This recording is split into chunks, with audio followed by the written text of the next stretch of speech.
ഗുണ്ടാ നേതാവ് അലുവ അതുൽ വധക്കേസിലെ പ്രതികളെ 5 ദിവസത്തേക്ക് പോലീസ് കസ്റ്റഡിയിൽ വിട്ടു.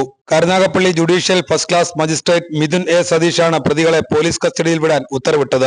കേസിൽ പിടിക്കപ്പെട്ട 10 പ്രതികളെയും കൂടുതൽ ചോദ്യം ചെയ്യുന്നതിനായി കസ്റ്റഡിയിൽ വേണമെന്ന അപേക്ഷ പോലീസ് കോടതിയിൽ സമർപ്പിച്ചിരുന്നു.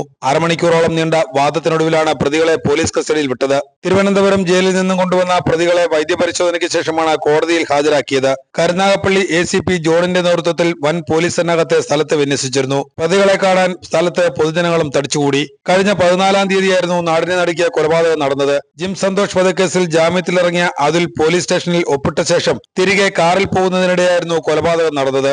അതുലിന്റെ കാറിനെ പിന്തുടർന്നെത്തിയ മറ്റൊരു സംഘം കാർ റോഡിലെ കുഴിയിലേക്ക് ഇടിച്ചിട്ട ശേഷം അതുലിനെ വെട്ടിക്കൊലപ്പെടുത്തുകയായിരുന്നു. കൊലപാതകം നടന്ന് 24 മണിക്കൂറിനിടെ പോലീസ് 10 പ്രതികളെ പിടികൂടി.